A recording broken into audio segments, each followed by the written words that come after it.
سائر للدين حتما سائر فالقدس صاحت غادر أتمى فؤاد الطاهر.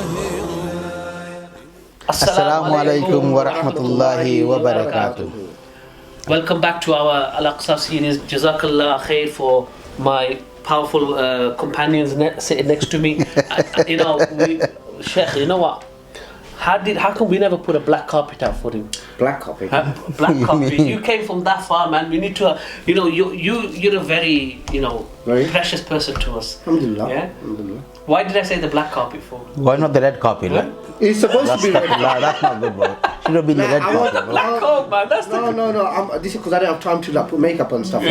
But hold on, why do you say black carpet for? I've never heard of black carpet. Yeah. But actually, I'll go with He black means carpet. something from that. Nah, I'll go with black carpet. He's a special guy, so we need a black carpet. We'll go with the black carpet, inshallah. But why didn't you? Yeah.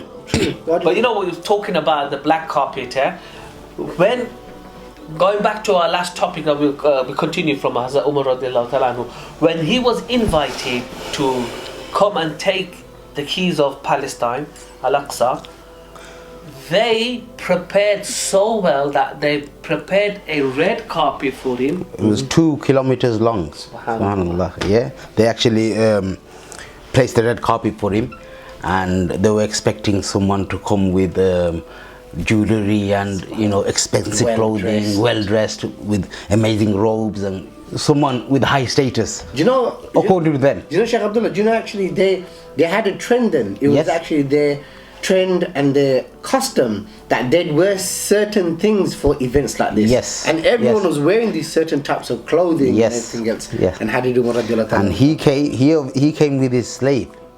Him and his slave, they were riding, as I mentioned in the last episode, him and his slave, they came on a beast, and they traveled, half the slave traveled and half of the time it was Umar radiallahu who traveled. And this is the leader of the Muslim Ummah Allahu who's Akbar. telling his companion that's coming with him that no, just because I'm the ruler doesn't mean I'm going to sit on that animal all the way. Not for 1 second longer, he'd be 50-50 all the way. And Subhanallah. because when they came to the red carpet, it was the slave's turn, so the Umar radiallahu anhu said, you have to get on. And he goes, no, you are the Amirul Mu'minin, it's going to be you who's going to do the rest of the path. He goes, no, never, I cannot do that. I have to be fair, and you have to do the rest of the red carpet. Sheikh Abdullah, just before Umar radiallahu ta'ala anhu came in and entered the red carpet, there's an amazing incident that took place before that. Yes. Jabal al-Mukabbir. Yes. So Umar ibn al-Khattab, for those that have been to Palestine and Masjid al Aqsa, you definitely have gone there. Jabal al-Mukabbir, he stood on this Bird's eye view of the whole of Al Aqsa, right. yeah? That's right. That Yes. Jabal al-Mukabbir is a mountain called the Mukabbir, the mountain of Takbir. He stood there, he looked over Masjid al Aqsa. Yes. He looked over Masjid al Aqsa, and wallahi uqsum billah, it is a beautiful Subhanallah, view. what a sight. Beautiful for you, for those that haven't been, when you go inshallah you'll see a beautiful view. He looked over Masjid al Aqsa and he said, we will conquer this, we will take over. And with him was Bilal radiallahu ta'ala anhu. He asked Bilal, adhin, give the adhan. But Bilal radiallahu ta'ala anhu, he looked at Umar and he said, Ya Umar, adhan? But there's a reason he said that. Yes. Because he said, he promised himself, after the demise, after the Prophet ﷺ passed away, he promised himself that he was never ever going to do adhan again. Because he was the first muaddin of Islam. Subhanallah, yes. So then Umar asked him again, and then he looked at him, and then because the Amirul Mu'minin gave him a command, gave him an order, what did he do? He gave the adhan. And when it came to Ashhadu Anna Muhammadan Rasulullah, he started to cry. Subhanallah. He started to cry. He out of hurt, he was hurting because that the Prophet ﷺ was no more. Wallahi, just visualize that. I know, this is love for the Prophet ﷺ. Love for the Prophet. And then you know what? After that, Bilal couldn't stay in Masjid al Aqsa. He couldn't stay in Palestine. He left for went good. to Jordan. Yes. In fact, they say that there's his tomb there in Jordan where he's passed away and buried. You know, Sheikh Abdullah, you were mentioning when he was entering on the red carpet. Just visualize this, man. Allah. Everybody, just Allah. visualize. This is the man who is the ruler of the Islamic world. You know, who's coming with clothes, Just his servant, and clothes where the 17 patches.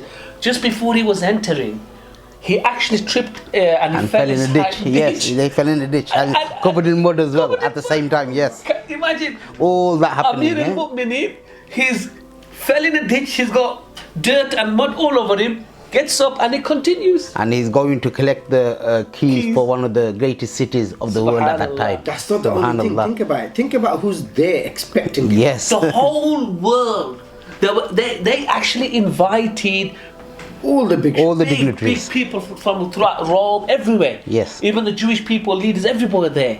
And the leader, bishop, came out and he was carried and he had gold on and he had his... He was being fanned at the time as well, yes. And man's coming and thinking, you know what, I'm the, you know... God knows who we're going to see. Who we're going to see is... So he comes and the guy on the animal. He couldn't imagine... Yeah. I think you said beast to the... What kind of beast? I'm sure he mentioned... He said beast. What kind? Was it a bear or something? Grizzly bear. I mean an animal, isn't it? Yeah. It's an animal.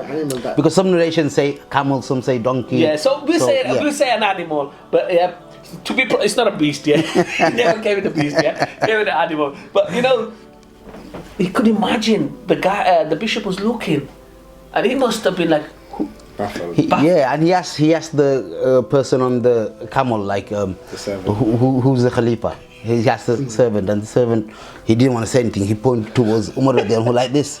And then the bishop turns to Umar and goes, who's the Khalifa? And he goes, I am the Khalifa. And he goes, look, dude, you're dressed in rags. How can you be the Khalifa? You got you got and that's somebody that's not Muslim, but even the companion. Look what Abu Bakr al-Jarrah said. But you know, just before you get to that, when he said that to Hazrat Umar, and he said, someone like you has been conquering the land. Yes, how can you be so poor? Yeah, how can you be so poor? Yeah. Allah. Yeah, so he obviously Abu Bakr himself, Abu Bakr al-Jarrah, he went up to Umar and he said, what's this? What are you doing? Yeah, why? What's Because this? How have you come? you haven't mentioned this, Sheikh. Come on, you can't forget this. Why did he say that though? Why did he mention that? Because they all dressed up. They even got clothing. They got clothing. Yeah, even they were. Umar ibn al-Asa and Abu Bakr al-Jarrah, they were even given clothes. Nice clothes to wear because Umar ibn al-Khattab was coming. What did Umar say, huh? Subhanallah. Wow, just that response, man.